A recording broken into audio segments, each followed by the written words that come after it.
Hello, and welcome to Strange Dominions, a show where we attempt to find the connections between the unheard, the unseen, the unknown, and the unknowable. I am your host, Octavian Graves. Tonight, we are speaking to two guests. First, we speak with Vinsval, founder and creator of the band Mara. We discuss Thursian, giants, black metal, and so much more. Then, we speak with Cacophonix from the band Billy Kaus. We discuss his music, his occultism, and some of his more paranormal experiences. If you've seen something strange or unknown, such as Bigfoot, ghosts, aliens, anything in between, send me an email at strangedominionspodcast@gmail.com. That is strangedominionspodcast@gmail.com. Our Patreon is up. We do have merch for each tier. It's only $4 a month, and it goes a long way to support the show. With that, let's get into the episode.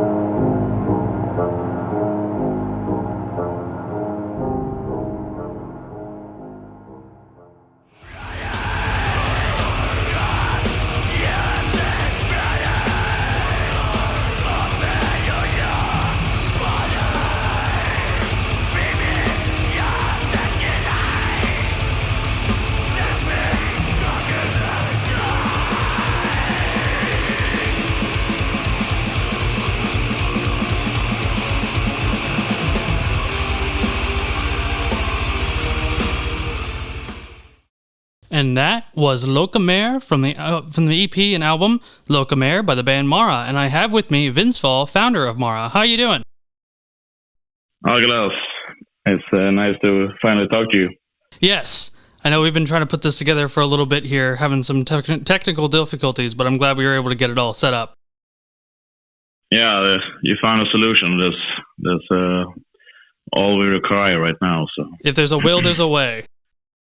Exactly. So why don't you start off by telling us about Mara and how the project started and just the history and the ethos surrounding it? Yeah, it's a good question. We need to go back all the way to like 2009. The idea of Mara started more like a rebellion regarding everything. Back then, what I was listening to, because I was kind of unhappy what I heard, what was going on in the scene, and so something around that 2009, I just decided to pick up a guitar and learn to play guitar and write my own music. So the idea of Mara started right there. I didn't have a full name, but I just had an idea that I wanted to create something that I found was missing, something more primitive, and the whole foundation of Mara started from there. So, and the name of Mara, where I got the name, that comes a bit later. I picked it from my own mythology. I've always been interested in mythology since I was a kid, so it was kind of easy. They found me kind of natural to pick the name Mara. I always liked the bands like Battery. I always looked up to. And Corton always picked like good female names even for songs and stuff. So that was kind of attraction to me, because Mara also in Swedish is in English too. As you probably know, it goes as a nightmare, and in Swedish is mardröm. So there was kind of natural way to pick that name, Mara. Well, it's a great name, and I think it really fits the project well. I mean, with the sound that you guys have created so far, it is very nightmarish. Yeah, it's nice to hear. That's not what I'm looking for in my head, but I guess this is some primitive force when you talk about nightmares and a fear, so said. Well, I listened to the new album a couple times last night, and it is a very dark and brooding album, but it has a lot of melody to it, and it has kind of this elegance to it that I really enjoy, because as much as I love the really hard, fast, dark-sounding black metal, I also enjoy a lot of the epic and more melodic stuff. So I think you did a really good job with that. Yeah, I respect your opinion, and my view has never been like I'm gonna do something melodic, but I guess this comes kind of natural when you. I like a lot of things that are, of course, melodic, but for me, it is more of a feeling I want to represent, and more of the galder around the music I want to produce with music. So. Difficult to tell. These come from the stomach. You need to go by your heart when you create something. Right, and I think you got the atmosphere right on. All right, cool to hear. So at least in the lyrical themes that are on your Metalum page, it's Thursian, and I know a little bit about that. I have a pretty big interest in that myself as a Norse pagan, and enjoy kind of the more obscure aspects of Norse paganism and Norse mythology, and so I'm curious about where that started for you. Well, like I said before, I've always been interested in Norse mythology. So if I'll make it kind of short with that, where it started, it will go all back to when my grandma was reading the old Norse mythology for me, and how old I was around like 5 years to 9 years old, because it happened in the many years. So my interest started right there, and I remember before I was starting my first class, first grade in Sweden, you're around 7 years old. Long before that, I already got a Thor's hammer as a present from. Like a kindergarten thing, because I was so interested in Norse mythology and always talked about that. So there's always been something walking with me all my life, and later years in my teens, it was something I went back to, because straight away I did something else in life, and I walked back to that path. So regarding the spiritual side, like Thursa or Rög or whatever people want to call their beliefs, I would say the inspiration comes, of course, a lot from Arcanum, and that would be around when I was reading a Gudaviga book. So at the same time that was released. So what can that be? This is just before I was releasing my first album, so can it be around 2012, 13, something like that? And I remember I was reading a lot about his writing his book, and a lot of his thoughts about spiritualism, and also about the Gaians and everything. And I thought it was something I was already more looking into and more interested in regarding, because I never thought like Loki and Fenrir and all of them were just evil spirits. All of them, in Norse mythology or pagan mythology, in my view, is all the gods have two different sides. They are more like humans. They are bad and they are good. If you look at Odin, he's bad and good at the same time. So that goes to all other gods or spirits. They're more how you are connecting to them. They will reflect how you are represented, or how you are. Your thoughts will go back. Difficult to say now, because in my head everything's thinking from Swedish to English here, but it's more how you connect everything goes together, as I said. I totally understand that. And, one of the things that I've always felt is that because when Christianity came to Scandinavia, there was a very there was a very large intent to demonize the old gods, Thor, Loki, Odin, Freya, and turn them into demons because that was antithetical to the Christian philosophy and Christian mythology. And so one of the things I've always been bothered by is that a lot of neo-pagans have kind of carried on this demonization of certain gods within Norse mythology almost from like a Christian perspective. So when they see Odin and Thor as the good guys, and they see Loki and Fenrir and Hel as the bad guys and the Antichrist and things like that. And for me, that's always felt kind of inaccurate, because that the concept of dogma and duality kind of came with Christianity. That wasn't really part of the Norse mindset or the Norse philosophy when they were still able to practice their true, spiritual choice. So I've always found it interesting how there's this almost Christian interpretation of Norse mythology. Yeah, I agree with you regarding that. But you can see that everywhere, like even in Hollywood today, like Absolutely. How the Scandinavian gods get portraited. So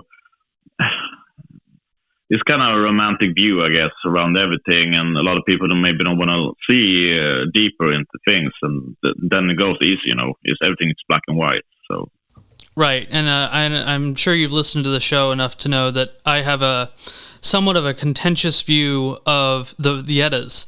Particularly the prose Edda, because that was written by an Icelandic monk who was also very big in the political scene at the time. And so, that was like the 1100s or 1200s. And so being anything but a devout Christian could get you killed. And so when he was writing the Eddas, and his interpretation of it comes from a very Christian view.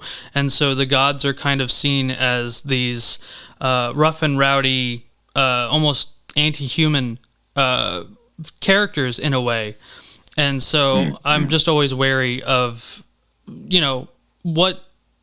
where do the influences come from when it comes to these myths and legends being written down, and what the intention of the author was when they were writing it down. But as far as Thursa, how does that kind of manifest in your life and in the band?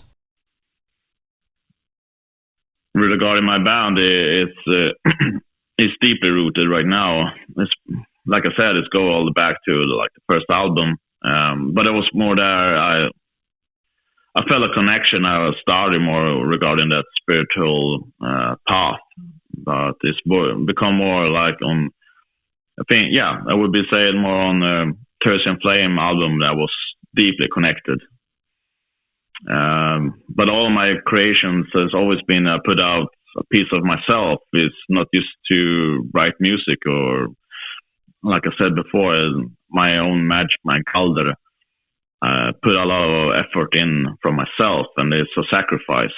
So some of the albums has been really deeply sacrificed for myself, and I've been sick and a lot of things has happened. But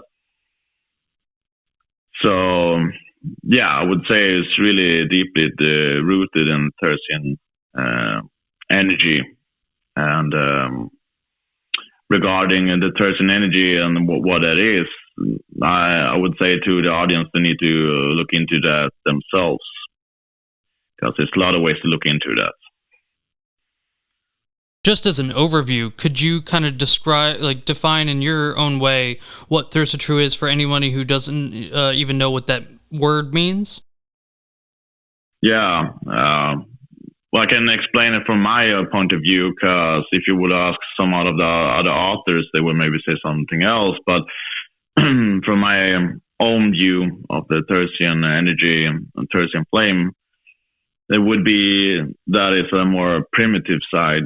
You go deeper into yourself also, so it said. If you're going to look more, if you're going to take, for example, in mythology, Ymir, who is one of the first third giants, he get killed, and he would get killed. They created the universe and the world with him, and they also created humans from Ymir. So all of us have a Thursian energy in us, like in ourselves. So I would say this more go back to the primitive, the beginning. In today's society, there's a lot of things in our lives that got put on the side or hidden for us. There could be feelings, there could be thoughts, or different paths to walk in life and spirits. And I would say the Thursian flame or the Thursian energy is to bring go rebellion, all that, and go back to where it all started. So be more human, so said. I would definitely agree with that. And, it's important to note, like you said, that Ymir, he is the first being. The entire creation is made from his corpse. Yeah. And so I know that that's a very big deal within the Thursian mindset. Speaking of the new EP, the new album, Locomare, can you just go into what this one represents as opposed to the earlier releases? Yeah, I would love to do that. Because Locomare, I would say there is a more step into the word and meaning behind the Mara. If you have a bit of patience, I will tell you what I found and what I've put into the album, because it's not just an album. It's, like I said before, it's a spiritual journey. And all the gallery you can hear in every step on the album is thoughts through. It is not just random created.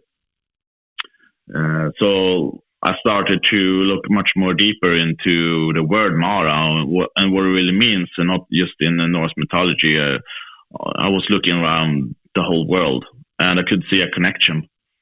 And what I found out, the word Mara is deeply rooted in the meaning of death. You can see it in the Buddhism, in the Hinduism, and the ghost.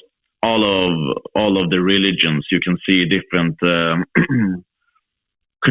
primitive connection regarding death. If just to do an easy example, you can just look to the Slavic folklore and mythology, and you have other goddess there who called Morana, but she also called Mara. But Morana, she is the goddess of winter and death. Who is the goddess of death in the Norse mythology? Yes, you have Hel. And another name for Hel is Locomare. Locomare in translation from Old Norse would be daughter of Loki. And if you take that word, so the name Locomare, and if you heard in the end, mare, is the English translation of Mara, mare, like nightmare. So you can hear that the word Mara still exists there in that name. And like I said before, regarding Mara and Morana and Hel, all of them have something together, something connected, and that is death, and that is a goddess. Even if you go further in Sweden and in Norse words or language, we have something called Marur. And there we're talking about more than one witch. We can say Marur. So I would say all of those different goddesses, excuse me there, they have something together, and that's regarding Marur. So the word Mara has a big foundation regarding witches, spirituality, and death. And that was something I really want to go deeper into and bring up, because even in Norse mythology in Scandinavia, Mara has been forgotten. It's more like, you talk more like a fairy tale about a nightmare. But the root is much deeper. and that it's much more primitive connected. That was something I want to bring up and show that all this has a Thursian connection. And it's definitely felt. And I would definitely agree with everything you said, especially about death, because I think that death is it's everywhere. It's and I think in modern times we really run away from it and we try and bury it as much as possible. Whereas our ancestors, they embraced it because it was a part of their daily life. And so I think being able to look it in the face and not be afraid of it and to explore it in a philosophical way, in a spiritual way, is a really important foundation for anybody. Mm-hmm. Yeah, I agree with that. And that is something you never can come away from. And especially in these times it's been now with sickness and things around us, I just feel also bigger connection regarding Mara in everything. So for me, it was kind of natural to go this direction, and that was something I really want to put out in the album. And that's why if you start looking like from the cover, that I put like 100 hours of just doing creating the album cover, it like goes together with the word Luca Mara. That's why like the logo is slashed in the middle, because I want to present that they are the same. And you can also find around the album cover like Mara written in different ways in bind runes and also in separate runes. And you can also find other bind runes connected to heal. So that's why I tried to connect all this together, for example, in the album cover, but also regarding the Galder on the album, and also all the names.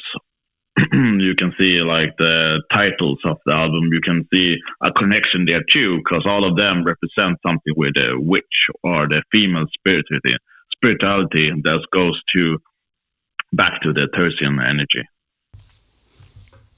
And talking about a witch and witches, magic and occultism is obviously a big part of it. And so I'm curious about some, within your Thursian practice and just in your general life, how has magic and sorcery kind of manifested? Yeah, in many ways, really, and some of them would. For some people, maybe just brush them off from the shoulders, say, this is nothing. But from my view, it's been really big things. For example, before we went to do the music video for Mara, I was out in the woods and I did a blute with my girlfriend. And that was the first time we ever did a blute together. And I can say that they ended really bad. I was trying to connect with the heal as sacrifice before the music video for everything would go well, and also show honor for her. And it ended up both of us got really fucking sick. So I was still sick when we were going to do the music video. I had like super high fever, so I had to take 5 different painkillers just to be there on the set to do the music video. And the funny also regarding the music video, we picked up a special spot in Sweden. It was like a big cave. We were the only like extreme metal band ever been playing or doing a music video there. and then they were like asking us like straight out, like, you guys not gonna do any rituals or stuff when you go down? Sure, man, we're not gonna do anything. We were fucking lying, but that's how it goes. I ended up well, and I'm really happy with the results. Around that music video, I was totally fucking sick because like I said, everything went not so as it planned. Everything went the opposite, and something I learned from that. Well, I haven't. I need to watch the music video. But yeah, I've been in a similar situation where we were recording a demo for a project that I was a part of, and I don't know what I had, but it's like the most sick I've ever been, and I kind of felt like if I channeled how crappy I felt into the music, that would make the music feel, sound better and sound more akin to what we were trying to do at the time. And with that project, that was probably one of the best releases we ever made. And so I definitely feel there's a correlation between, how the musician or how the artist is physically feeling and how they're mentally feeling when it comes to how the music ends up sounding. Mm-hmm. Yeah, but it's what you are saying now, what you did also there, you did a personal sacrifice. You sacrificed something of yourself to make that recording, and that's magic. Absolutely.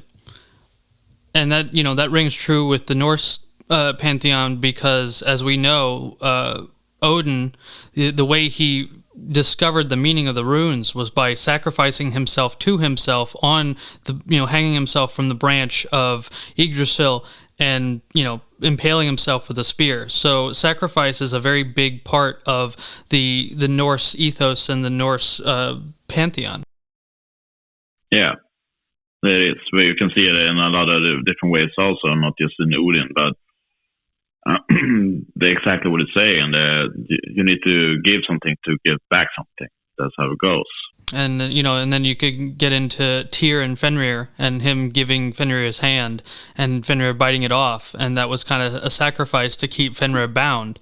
So yeah, it's a very prevalent concept within the whole sphere of Norse mythology. When you're practicing Thursatru and your Thursian spirituality, do you ever encounter any kind of weird things or what we would call paranormal when it comes to that?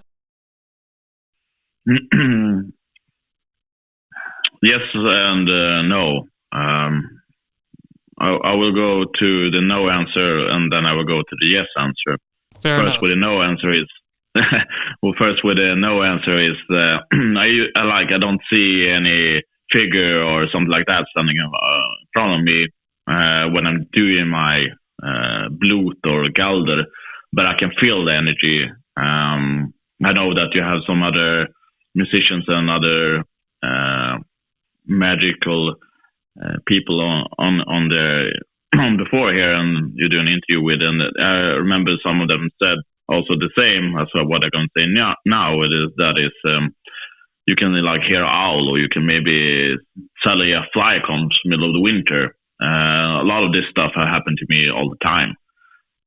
When it's middle of the winter here in Sweden, it's 10 degrees cold, so there's no fucking flies here. All of them are dead. So where did this fly come from? How suddenly is this flies in the room? Stuff like that. But if we're gonna go back to what I would say is more a spiritual meeting, that would go back all the way before I decided the name of my band Mara. And I remember I woke up middle of the night, and there was a face in my roof. And what I remember, it was like a shaved face, and it looked like a man. And he was screaming. He was screaming at me. I could not move. I was stuck in my bed, and I tried to move. I could not go anywhere. I could not say anything. I was stuck, and it felt like forever. But it was probably just a couple of seconds. But it felt forever.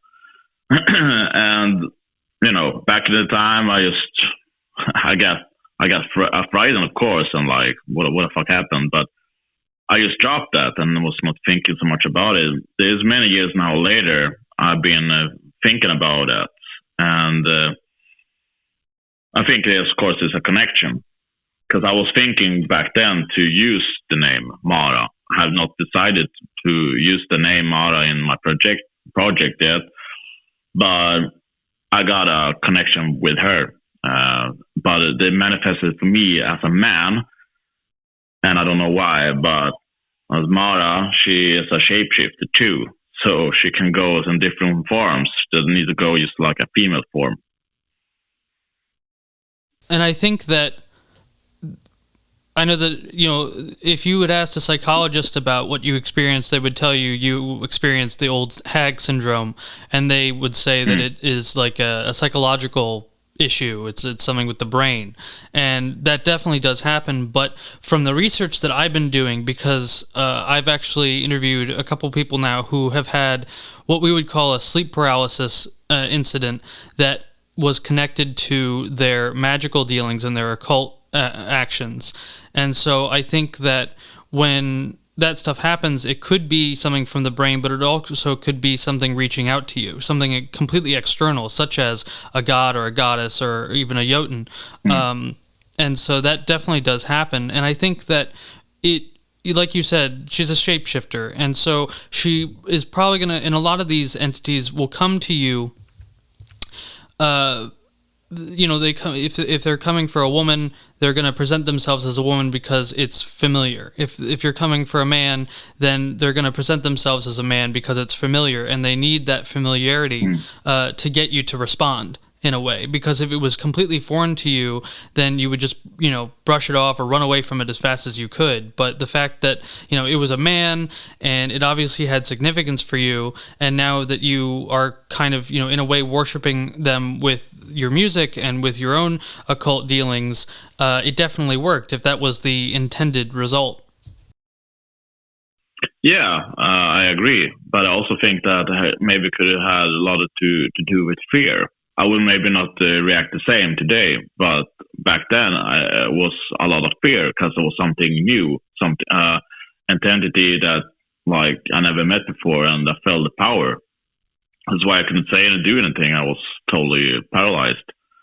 But like I said, I think it had to do with a lot of the fear. That's why I saw a man and maybe not a woman. So today, if I was having the same experience, maybe I would see the woman. Definitely. And so, do the other members of the band all practice Thirst True, or is that just your thing that you do with the music and with your own spiritual practice? If you are playing in Mara, you will have Thursa energy around you, whatever you don't want it or not, because that's what I put in and what is what I created. So whatever. What the rest of the band doing with the spirituality, I believe in individualism. So I cannot force them what they're gonna believe in, what they're gonna do in spiritualism.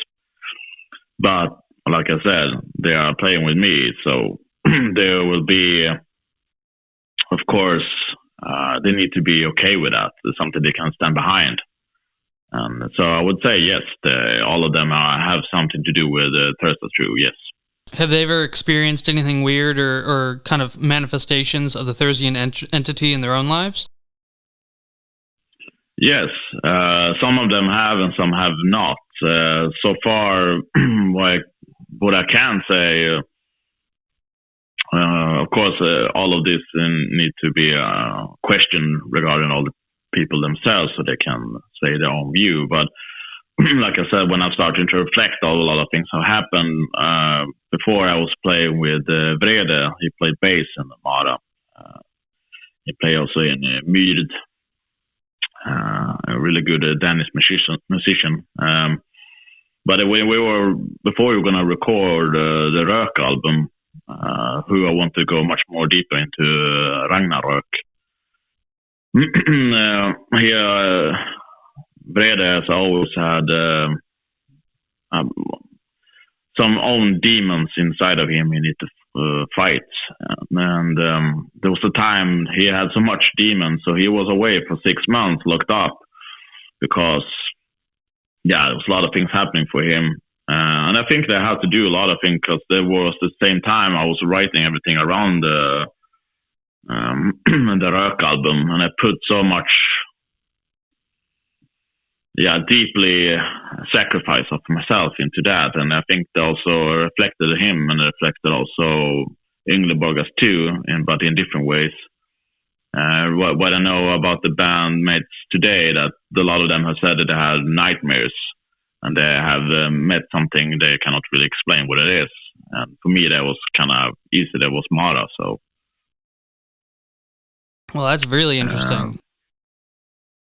Yeah, but I would like to add a different view also here, and I would say that my girlfriend is very much a spiritual person, and she's had a lot of connection to the other side. And long before even we met each other, she said she had. The thing is, when I meet people, I don't say which band I play. I don't say I'm a musician. I'm the same way. I don't usually say that right out loud in the beginning either. Yeah, because I think that people should find out themselves music and not be, I know this guy, so I need to listen to this. I don't really care about that. I think that people should go on their own path and find their own music. That's why I don't say stuff like this. And usually I try out also. If I started dating a girl, I usually try out. I don't say I'm playing a band and say I do create music, anything like that, until maybe we've seen each other for a while, and then I play an album and I say like, "Oh, what do you think? Do you like this album or not?" And if they say like, "Oh, this is a shitty music," and then I say, "Okay, it's my band." And the opposite also, if like, "Oh, this is really good," okay, this is my band. But whatever. So a long time before I had said to her I played in Mara, she had the like nightmares, and she told me that she had to meet this woman, and she had runes all over her face and different runes. The funny thing is, she's from a different culture, so she has nothing to do with Norse mythology. Of course, she have probably read about it and found about it, but she's not even rooted in Thursian energy. And she had met this woman many times since then, and it's the same woman. And I think that's deeply connected to my spiritualism. So, a woman to another woman, they can easily be jealous. So, so I think that she had a meeting with Mara in those cases.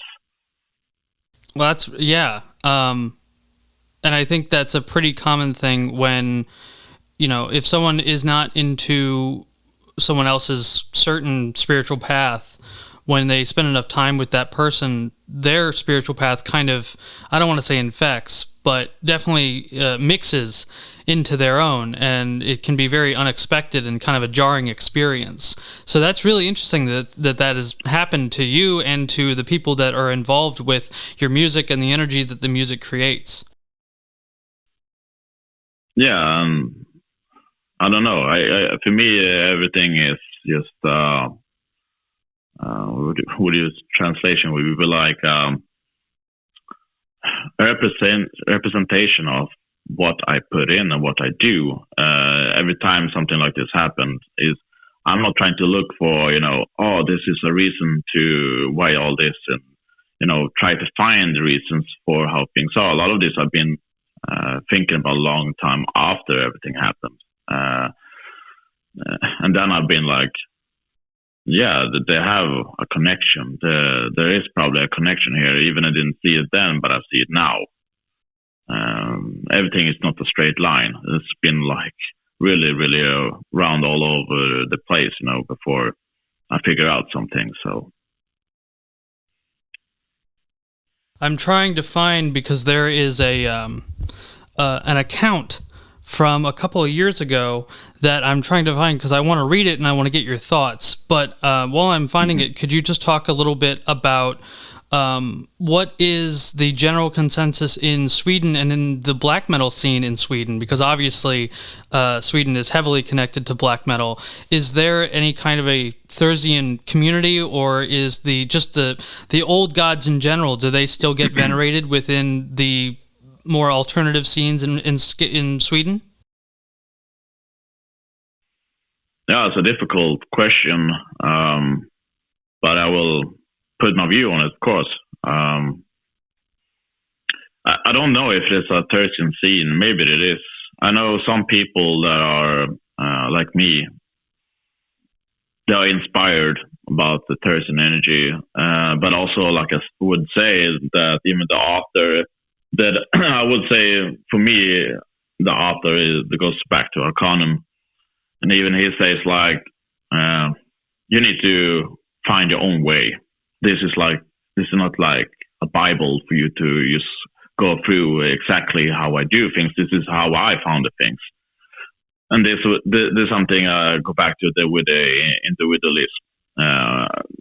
For me, black metal is individualism. It's not about being a group. It's not about going the same path like everybody else. It's about going your own path. And this is something I don't see and it's more connected in the Scandinavian scene at all. Everybody's doing the same. And then, of course, someone can point at the finger saying, you do what economy doing, or you do something else. Yeah, sure.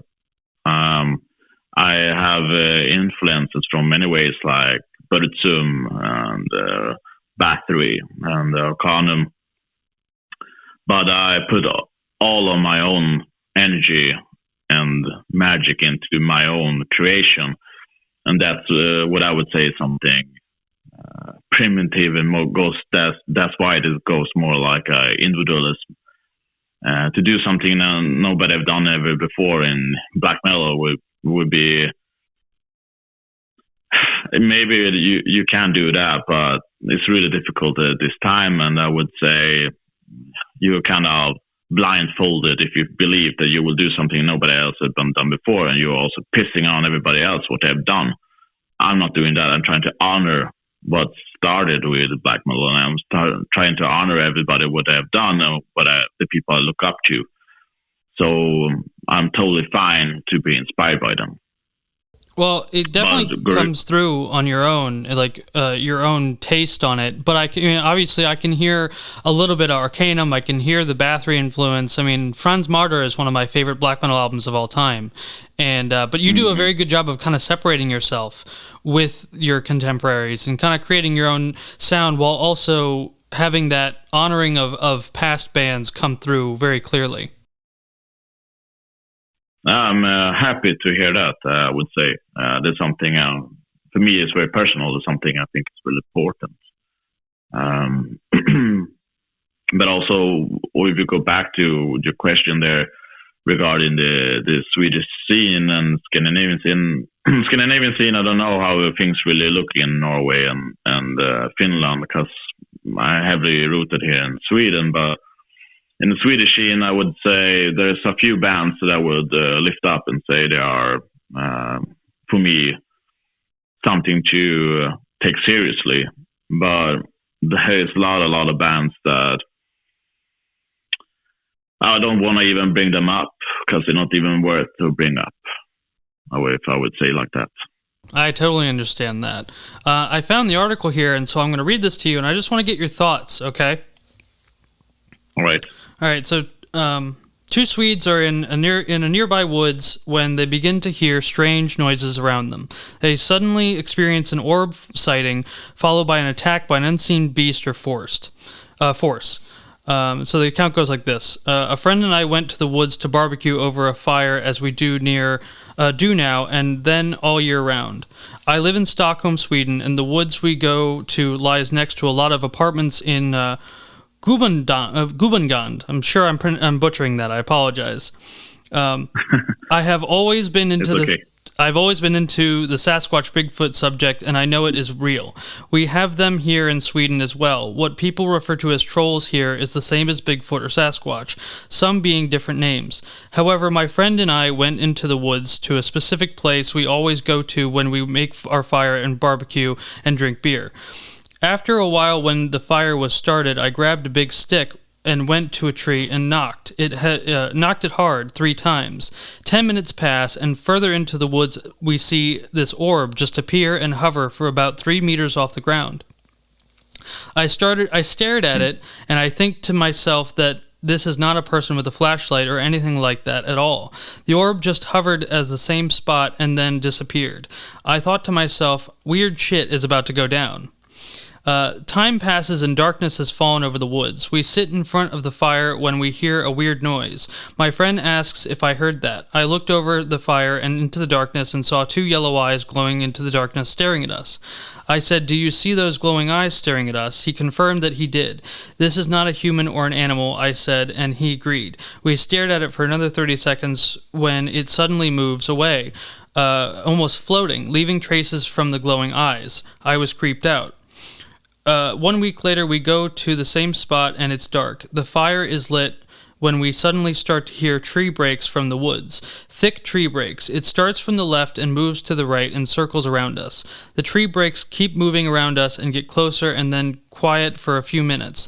All of a sudden, 15 meters to the right of us, a big tree breaks, echoes through the woods. My friend quickly stood up when this 5-meter-long log crashes into a big rock behind us. Suddenly, something then appears behind us and smashes the log and another log. We jump back and move away. This thing hit the upper part of the log, which means that this thing was huge and strong as hell. My friend turns on the flashlight and looks around. We see nothing and it's quiet. When we walked around in the woods, we were loud as hell, twigs breaking and tons of other sounds around our feet, but this thing moves fast, silently around us. That's the scary part as well. We were scared as hell and quickly left. One other time I was walking on a track, one time while I was walking on a track, 2 stones came flying from above and lands in front of me. I look up into the trees and see this transparent shaped thing in the trees and then it just disappears. So the reason I wanted to bring that up to you is because in America, we have Bigfoot and Sasquatch, which a lot of people believe to be like a gorilla or just a natural animal that lives in the woods. But my feeling is that it has a lot more spiritual connotations to it. And I would even go as far as to say that the Jotun or the Thursian energy is very strong with this creature. And I'm just curious what you would think of that. And what I read and what your interpretation is of that. Yeah, what I heard from the story you told me, I found most interesting was the energy. I don't remember if you said it was on any footprints. No, they didn't say if there was any footprints. They didn't see anything either. They just saw glowing eyes, and then they heard a lot of loud crashing, and whatever was breaking these logs must have been really strong because they hit a very thick part of the log. Mm-hmm. Yeah, there could be a lot of different things, and I don't know. My view on that is, because I was not there, so I wouldn't say so much regarding it. Like I said before, my connection goes always to something I created or something I do with magic. So I would say go easy back to that. So I don't know these people, if they're any practitioner in any sort of Thursian energy or something like that. And it seems more like they were normal people who went out and met something they didn't know what it was. And if there was something with a giant or folklore in Scandinavia, troll or whatever, yeah, sure, it could be. I really don't know what to say about this, really. Okay, I totally understand that. I think I'm curious about the concept of these creatures from folklore, like giants and trolls, if they can manifest themselves in our reality and interact with us. And if you've ever kind of had any kind of experience with that, especially as someone who works with the Thursian energy on a regular basis. No, I never had any. Like I said before, of course I have connections. Like I said, a flyer comes middle of the winter, or a candle started to move. Suddenly different. It's not from me breathing on it. I'm alone in the room or alone in the woods, and there's no wind or stuff like that. Or you can feel a sudden freeze in your spine. When you get fright, and it goes back to your motion of running and hiding. But you're paralyzed and you still sit in there and wait, and you can feel there's something there. It's more like the energy like that would be have felt and connected to seeing stuff like that. No, I have not. So I can say also I've always been really interested. I always wanted like meet a ghost and stuff like that. I've been sleeping a lot of haunted places, never seen a ghost. I know of course I'm a spiritual person because I'm working with it, but I guess some things even are for me like hidden or closed, and there can be many different reasons. So maybe it was the right person at the right time. Yeah, I definitely agree. One thing that I've always found interesting is that there's a lot of aspects of Norse mythology that a lot of people who practice today seem to either forget about or just don't mention. I mean, when we look at the Eddas and we see Ragnarok, the way that that prophecy was foretold was because Odin went to hell and basically performed a necromantic rite and raised a witch from the dead and basically interrogated her on events that were going to happen within Yggdrasil and Asgard and the realm of the gods. And she told him about Ragnarok and how the giants were going to rise up and defeat the gods, and that would be the end of the world, so to speak. And so it's interesting to me that doesn't get as talked about as much as some of the other stories within the mythology. But aside from that, I'm curious because now the Thursian stuff, the Thursian concept, it doesn't really have a lot to do with the anti-cosmic Satanist philosophy, but it is connected in some ways, and I'm curious if you've ever encountered that while working within the Thursian sphere. Yes, I would say. I think it has a root together because if you know a little bit behind the scenes, and also I also read MLU's misanthropic Luciferian order, the Liber Aceratu. Well, maybe I pronounced it wrong there, but I just say it from my head. The Jon and Edved in the section was really into. And when you read that, and you also read the Gulavir book, I can see a lot of connection to each other. I would say the primitive energy is the same. It's a lot of what I said before about the individualism and also the black flame, so to say, the Thursian flame, I would say. There's a lot to do just finding the primitive force and go back to where everything started. But I think that is already heavy rooted in paganism. That everything goes more to the individualism and the primitive side. I don't say that people in the past only worship themselves and only was, never had anything with the group. But what I try to say with the individualism is, if, for example, in a band or people meet for example, on a festival, or back in the days they were gathering for maybe a war. They were also gathering there for individualism purposes. And that goes then when they meet is as a group. You were worshipping different entities,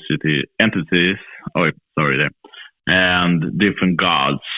And it could go different where you walked or where we were in Scandinavia. That was never the same. But if you look at a lot of other religions, and especially Arabic religions or Abrahamic religion, then you can see that everybody needs to think and see the same and everything. And then it's not the individualism anymore, because you're not thinking by yourself. and that I would say is with the Satanism or Thursian through that will go that foundation of individualism is the same. I definitely see that, and I would definitely agree. I've always had I'm not an anti-cosmic Satanist, and that's never really been my my path, but I definitely am interested in it, and I see the connections between that and a lot of other different spiritual practices. So it's all very interesting. We're about to wrap up, Vinsval, but is there anything you wanted to mention before we ended? No, not really. I would say that it's been a great honor to talk to you, and been really interesting, and keep up the good work. Thank you so much. That means a lot to me to hear. I definitely want to have you back on the show to do a roundtable about music and black metal and occultism, and I think you'd really enjoy that. Yes, I was looking forward to that. So, absolutely. And all right, well, Vinsval, I want to thank you so much for coming on, and I want you to have a great night. The same, and let the Thursian flame burn with you. Amen. All right, well, you have a good night. The same. All right, bye. Bye.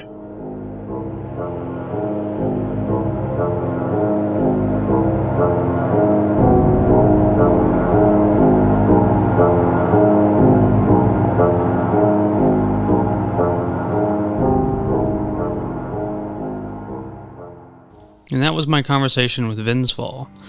That was really fascinating, and I'm very, very interested in the Thursian mindset and philosophy, and I'd really like to have more people who follow that spiritual path on the show to talk about the connections between giants and the paranormal and everything else that comes with that. Next, we speak with Cacophonix about all sorts of things, including black metal, occultism, and some very strange shadow experiences.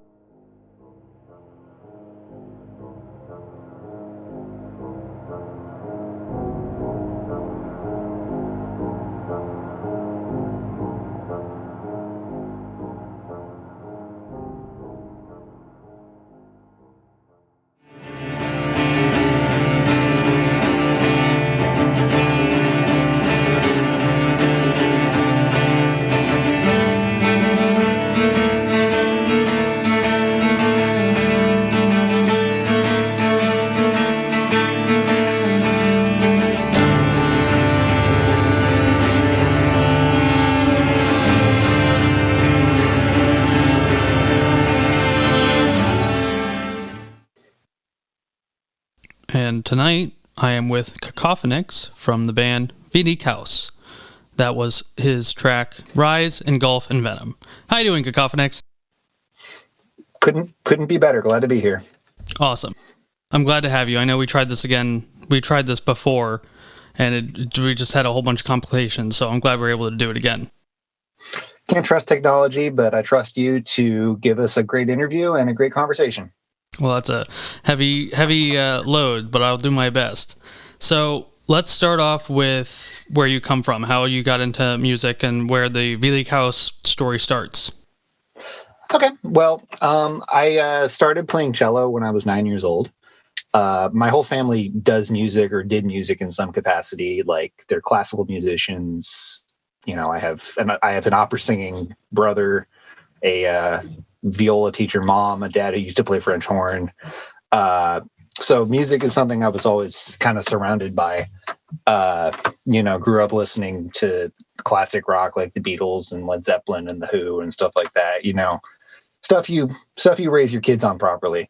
So I started playing cello in 2001. Just dated myself around age 9. The irony is that was the month 9/11 happened, September 2001. So I'm not going to claim that was a direct influence, but certainly a correlation of, my entire musical journey being sort of spanning the dumpster fire that is the 21st century so far. And, so I also started playing guitar shortly after. I'm not a great guitar player. I mostly just play rhythm and chords. It's more of a songwriting tool for me. Cello is the only instrument I claim to be any good at. But, apart from, being a classically trained cellist, I always wanted to play rock and eventually like heavy metal. Like I got into bands like God Forbid and Arch Enemy and Children of Bodom and of course Apocalyptica and stuff when I was in high school. And I went off to college for a cello performance program. And one summer I decided to start recording cello tracks, in a black metal format in my bedroom. That was the summer I discovered Dissection. And Dissection is kind of the band that I sort of modeled my artistic framework after. Like I always got the sense they were really onto something, but I couldn't quite put my finger on why. Like, I wasn't quite able to articulate Satan as being the thing that it was, even though it was pretty explicit. I always knew that they were onto something in a more ambiguous sense. And so I named the band Vilikals, which is Norwegian for To Rest in Chaos.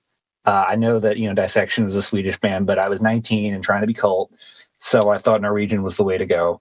The years later, when the band played with Hortemreif, that's when I discovered that Vil with the E at the end of Vil is sort of the active, like to rest in chaos, as opposed to just the passive, like singular rest or resting. So it really, it kind of means a more active, like to rest in chaos or resting in chaos in like an ongoing sense.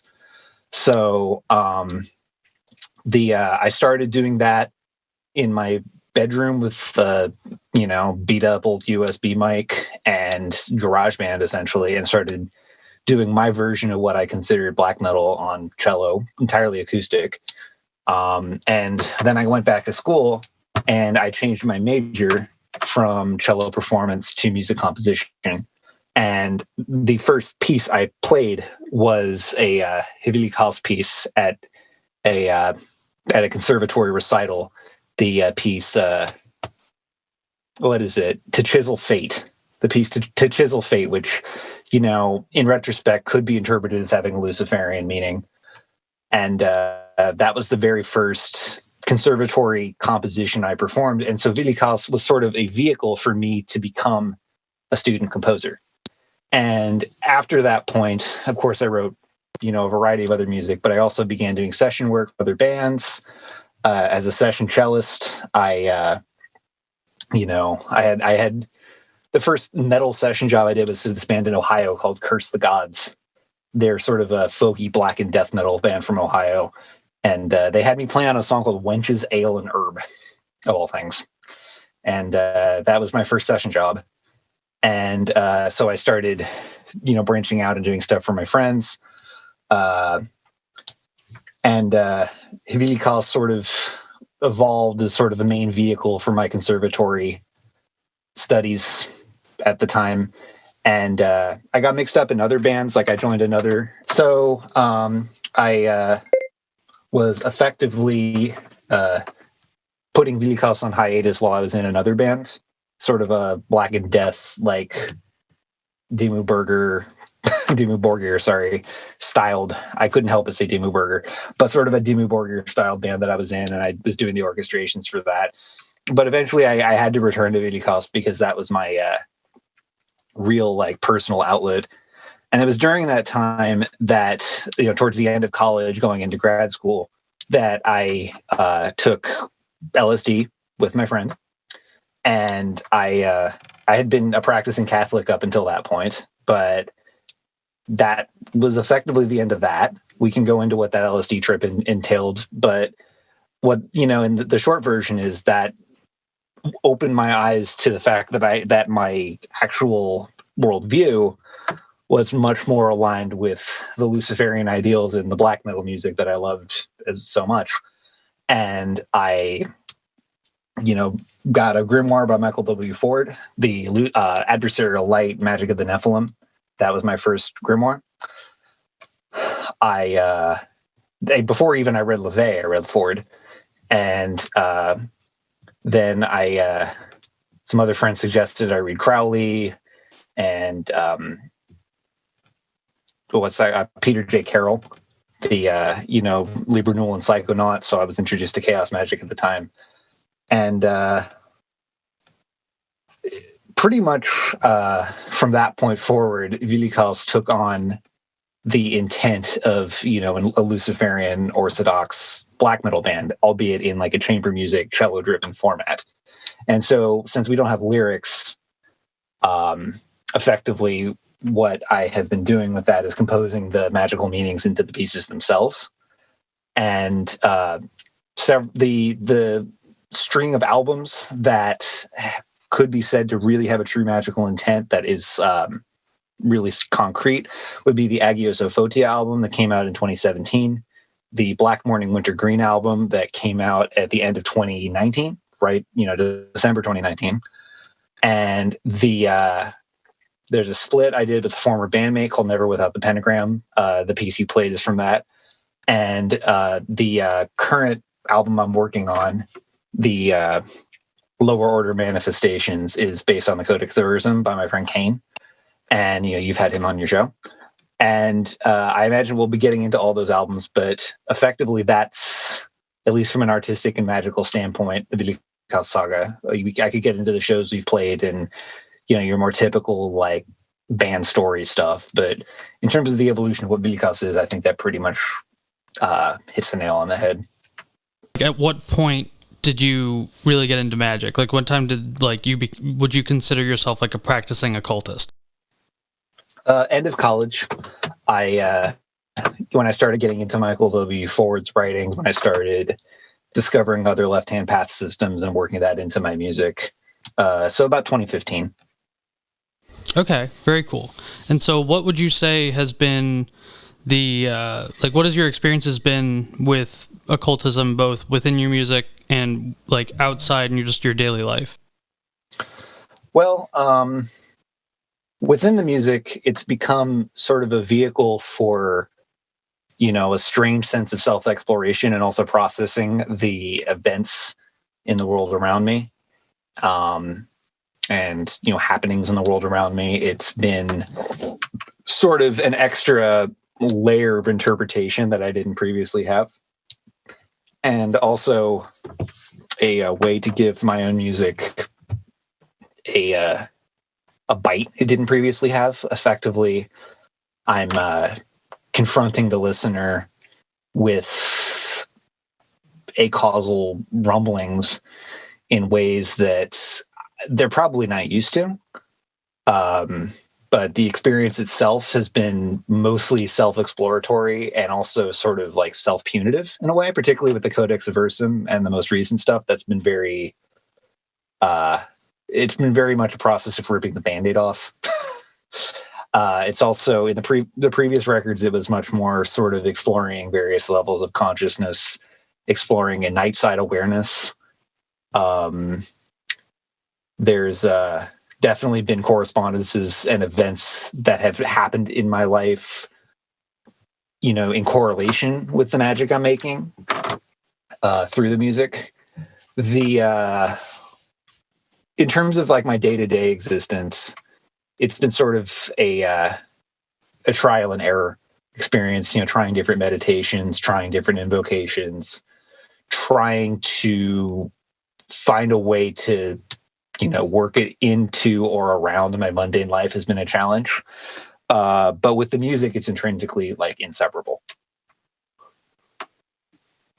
And I think that would probably go pretty far for a lot of people who are especially within the black metal genre and also in occultism. I think that's a pretty universal feeling. Perhaps. I mean, the longer I've been in and around black metal, I don't think that that's necessarily a universal feeling. There are the, black metal is hate, black metal is war, black metal is intolerance. There's the people who have a much more materialistic understanding of what the genre means.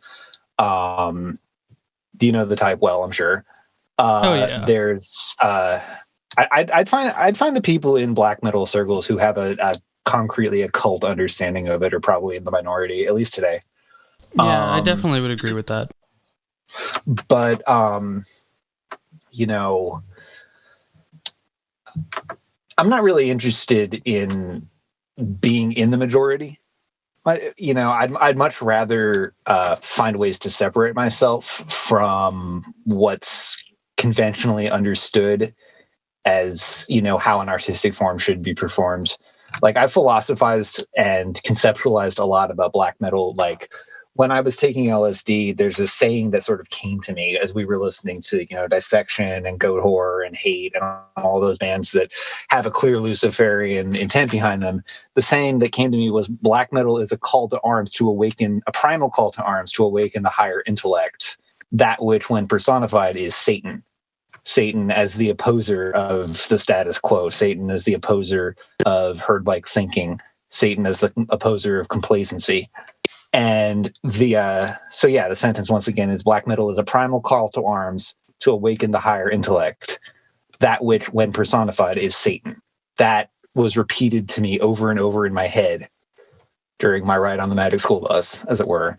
And I found that the people in black metal who actually see it in those terms are very rare.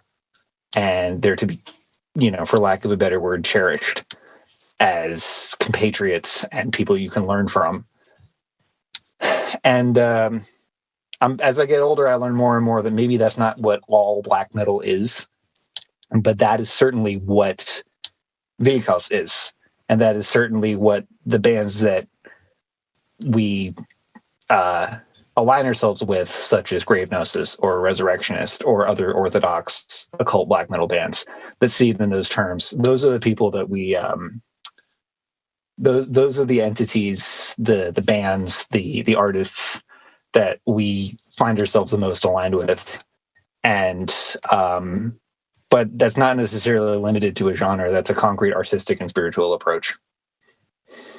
Understandable. And you brought up Cain and Grave Gnosis. Can you talk a little bit about your work with them and how that all came to be? Oh, well, that has been a long and interesting journey. So, Cain and Scarlet, who really are Grave Gnosis, it's the two of them, effectively. They're two of my best friends that I've never actually hung out with, because they live all the way in Florida, and I'm here in Southern California, and we've never actually hung out in person, but we have talked extensively, and we've shared a lot of experiences in the ways that you can distantly. And, they're great people. They are very wise people. They're people who have experiences and insight that I would absolutely recommend anyone with a strong stomach to learn from. And they have, they've accompanied me on a lot of my own personal insights and evolutions.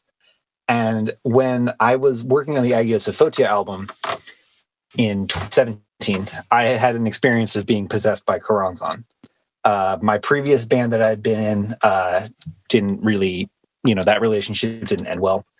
And I was mad at one member in particular. So I was at a bonfire with my friends for someone's birthday. And we were sort of throwing things into a fire that we wanted to rid ourselves of. So, of course, I brought all my merch from my old band and was like, let's just burn all of it. And, as one does. And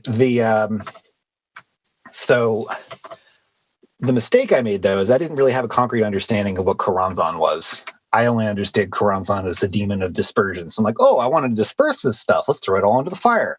And then I summoned Choronzon, thinking that would, enhance my intent. And of course, the opposite happened: is Choronzon latched onto my head and started just feeding on these obsessive, angry aspects of my psyche, until I became bloated to the point where I could no longer control it, and it took on a literal physical life of its own.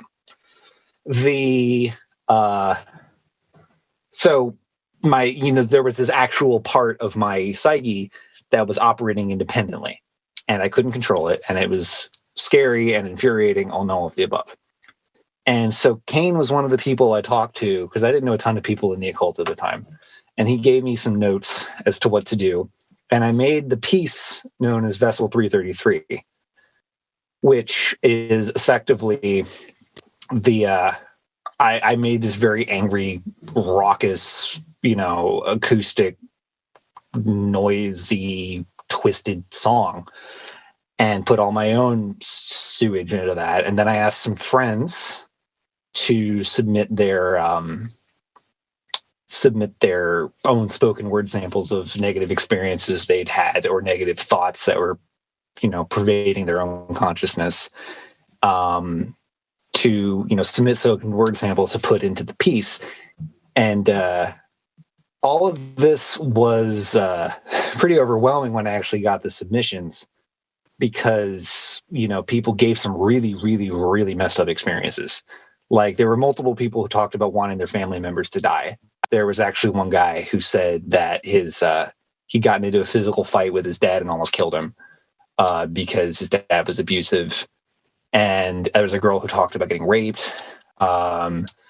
There were people who shared all manner of nasty experiences, up to and including someone who just hated his job at Walmart, and like just the slog of the working American who hates his job at Walmart and sees no rhyme or reason to this drudgery we call life. And largely this piece and the approach I took was informed by the notes that Kane gave me. I forget the specifics of the notes, but I know that his advice was heated.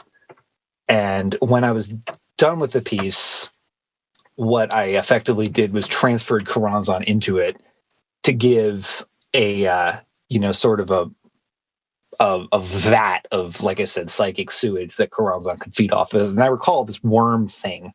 One of my previous occultist friends who had like seeing capabilities saw a worm thing attached to my head that was just feed, just, sucking my brain dry. And as I recall, I actually saw this worm bug entity that was Karanzan sort of wriggle off my head and was all fat and happy about it. Like everything I'd been giving is like, I was like, wow, Karanzan is stoked.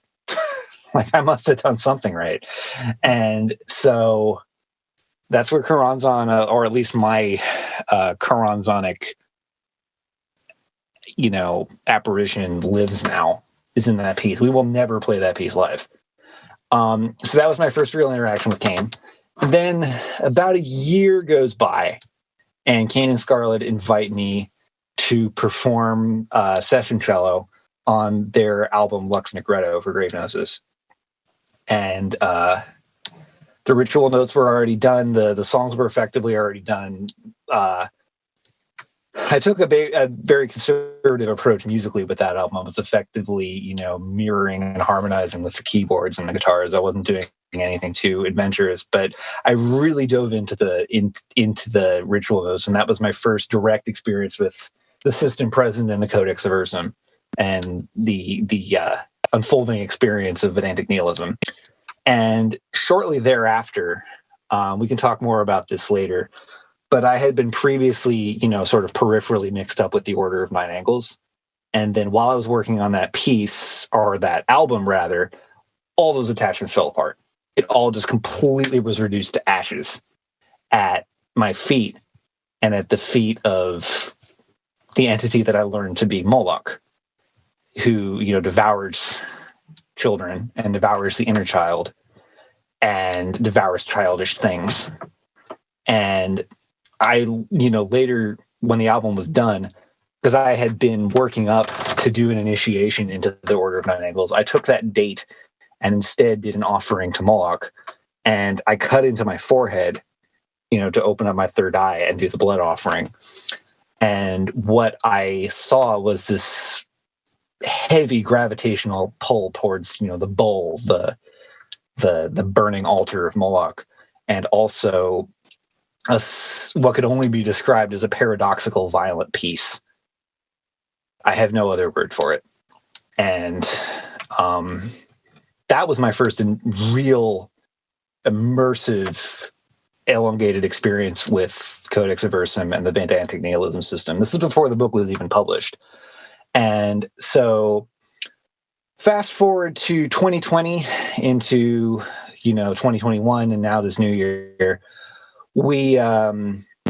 I have been working on and actually participated in the writing process of the next Grave Gnosis record, Pestilence Crowned. And that has been its own crazy experience, as well as working on through the system with the Lower Order of Moloch for the next Vilikas record called Lower Order Manifestations. And we're releasing a teaser of this soon. You kind of heard it first here. in the form of a split EP between Gravenosis and Habilikos, called Towards the Nameless Darkness. And that is going to include teasers of of 2 tracks from each album, effectively. And these workings have continued to sort of rip the Band-Aid off for me, and things that just need to die in my life have fallen into the dust heap and been ground to dust, and it's been painful. It's been uncomfortable. It's been disconcerting, and it's all entirely necessary. And that's really my final word on my experience with the Gravenosis Coven and the Gravenosis system. Very cool. Some of the other albums that you've done, they all kind of have their own occult practice tied into them. Can you talk about some of the other albums and the practices that are detailed within? Okay. So the first Video Calls record that actually has a concrete occult meaning was written during my undergraduate years, and that's Black Morning Winter Green. That wasn't released until 2019. It took me the better part of a decade to complete. And that's effectively a 3-movement cello choir piece that I wrote in an entirely stream of consciousness state. I would hole myself away in a practice room in the conservatory until 5 a.m. while everyone else was out partying and getting crunk and what have you. And I did plenty of that too. I'm not innocent. I did college like everyone else, but there were those nights when I, was just holed up until all hours of the morning working on music. And I was able to reach sort of a trance state and interact with this distinctly feminine shadow something. And again, I was still a nice Catholic boy at the time. I didn't understand exactly what I was interacting with. But the stream of consciousness writing revealed to me after the fact that this was in fact Hecate. This makes sense as Hecate because she, welcomes peculiar lost wanderers. She does have a dark but kindly presence. She basically rules an underworld or nightside domain with a firm but just hand. And it is a 3-movement work, so you have the Maiden Mother Crone there. And the piece flows as sort of a continuous trifecta.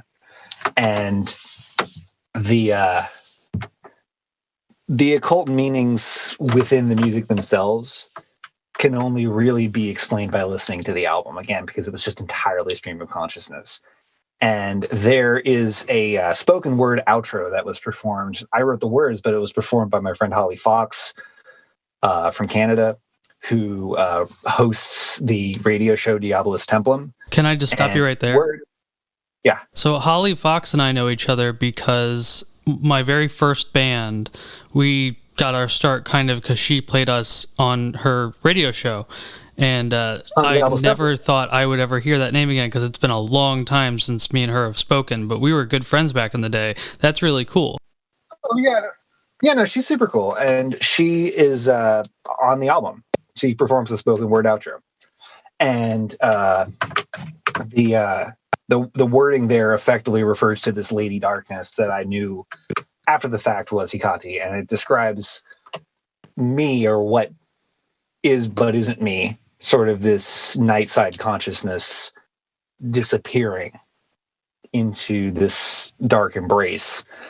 And again, this isn't something that you would expect from a practicing Catholic at the time, but lo and behold, these things presented themselves to me, and so they came into the album. And that, that's really the first truly occult Vilikal's working, even though it wasn't released until 2019. It's very old in terms of how long the band has been a thing. There's also the Agiosophotia album in 2017, and that does come with some baggage. We have our sketchy, problematic claim to fame, as it were, in terms of the fact that, yes, I'll admit this, I'll talk about this. The best way to deal with for lack of a better word, problematic things in one past is to just openly admit like what you did and didn't do. And so I was involved at the time with the Order of Nine Angles. And I will state for the record that I was never a Nazi. I never held Nazi ideals, and I did not believe Nazism or white supremacy or anything of the sort to be essential to the Order of Nine Angles praxis. Experience later proved me to be mistaken, but my mindset at the time was that it was purely a hermetic neo-pagan approach to theistic Satanism that was based on personal growth through harsh alchemical change and helping humanity evolve to a higher state of being known as Homo Galactica. I didn't understand at the time that Homo Galactica as a concept was based very much on sort of this like Aryan, type of racialist type of thinking. I didn't consider that to be something that applied to me or the people I was working with at the time. Again, I learned later on that I was mistaken. So the Agios Ophotia album does have a certain amount of Order of Nine Angles lore attached to it. Not exclusively, though. There's a lot of more general Luciferian magic. There's a Michael W. Ford encircling rite called literally called the Lesser Encircling Rite of the Luciferian that I highlight through the basic voices of the piece. There's 8 voices, and each of them corresponds to the 8 spirit in the circle casting rite. There's also the rite of Kundak. Kundak is a horse manifestation of the subconscious that could be seen as an extension of an harmonic current. It also there's a piece called Revelry and Revelation that deals with the Morrigan specifically. That's the only thing I've done that really relates to my own Celtic ancestry or heritage. The Morrigan, as I later found, has a lot in common with Zephane, actually, from the Codex Versum. Our bassist, Chris Cozy, or as he goes by, Resurrectionist, when we were performing Revelry and Revelation live, he picked up on Zephane as a presence, which is funny because I initially ascribed that piece to the Morrigan. But that was a very intense experience. There's also the Karanzan piece, Vessel 333, which we will never play live. There's a piece to Lucifer called Hermetitude, or Wrathful Reclamation, that deals with Lucifer in a very rise to fall to rise kind of way. And then, yes, to the very end, there is an arrangement of Agios of Baphomet, which was an Order of Nine Angles chant. And, it makes me sad that I can't perform that one live, but I'm certainly proud of the arrangement. And I think that particular concept of Baphomet as the goddess aspect, holding the severed head of the priest who offers himself willingly, that, there may be a lot of contrast between that and the Goat of Mendes representation of Baphomet, but I don't think they're entirely contradictory, because you still had that balance of masculine and feminine, order and chaos, light and dark, just from a different angle. And so the Agios Ophotia album was the first, really, if Black Morning Winter Green was the first truly occult record that Vilikas did, Agios Ophotia was a much more focused, decided occultism. And Agios Ophotia came out first, even though the Black Morning album had been written earlier. So I guess that's an interesting tidbit. And the piece you played actually on the show, Rise and Ghosts and Venom, was part of a split EP I did with a previous colleague that kind of went south. So there's sort of that mini EP now that's literally just called Rise Cleansed. And you have Rise and Gulf and Venom, which is also a circle casting, right? Albeit more of like an energy raising one. And then Cleanse, Dispel, Disperse, which is much more smudging, cleansing, healing. It's, for lack of a better word, the nicest of the occult Vilikas pieces. It's one that it's meant to have more of a healing and calming energy because that's just the function it serves in the rite.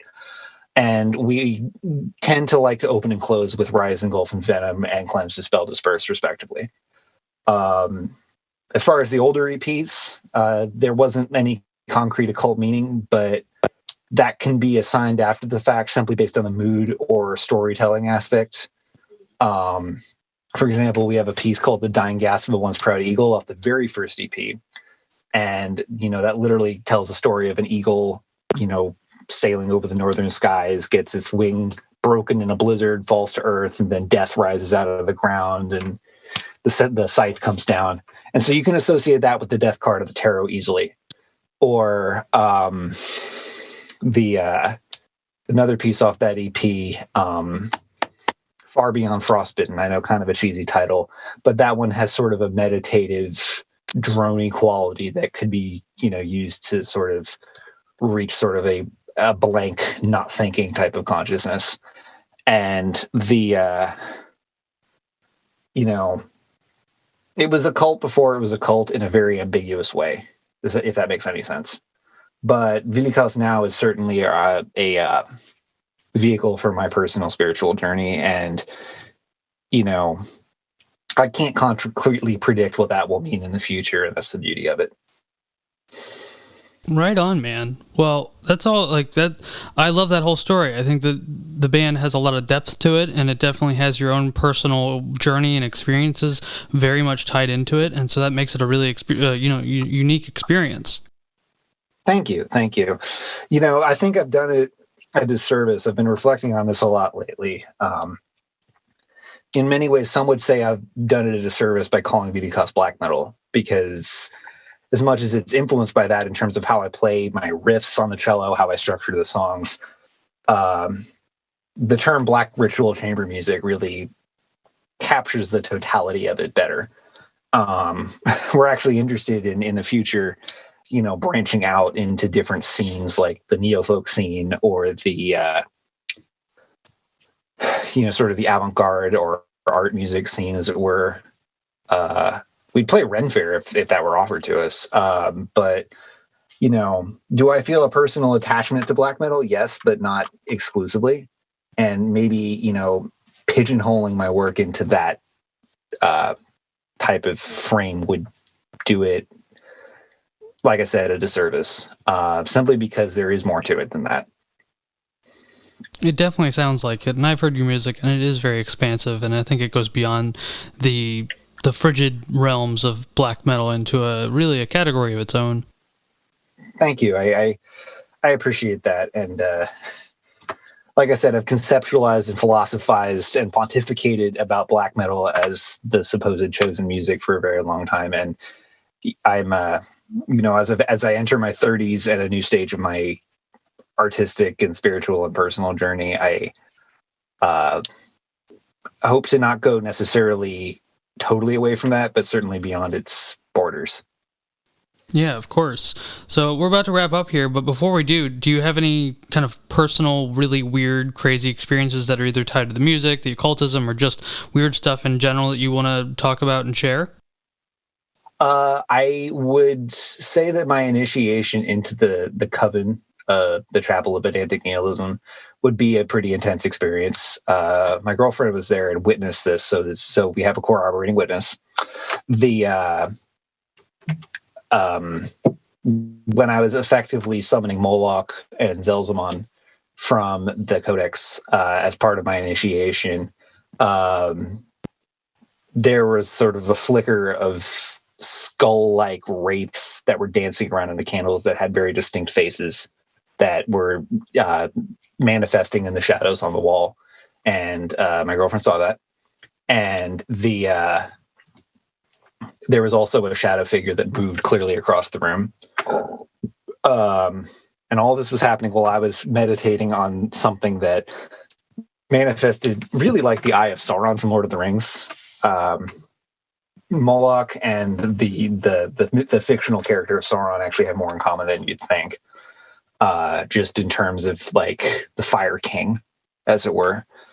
There's also been some pretty intense experiences that the audience has had during our live rituals. There's one time we were playing a little dive bar with some townies that weren't even there to, see us. And this one drunk middle-aged guy just is like, wow, they're opening up a portal, bro. And like that same night, my friend who is, arguably a seer, saw some apparitions whizzing in and out of the stage. We saw, or someone saw the stage shift. Someone else heard their dead sister speak to them. All these experiences that other people have had have occurred during our live ritual performances. That's really intense. Well, yeah, it is. It's been a ride, that's for sure. I can definitely tell. Well, Cacophonix, I want to thank you so much for coming on the show. I'm going to post all your links in the description below. I definitely want to have you on with Kane, with Chris, with a bunch of other people, because I've really enjoyed talking to you. Thank you. I like talking to you, and those are my favorite people. So let's plumb the depths. All right, man. Well, you have a great night. You as well. Thanks for having me on. No problem. Have a good night. You too.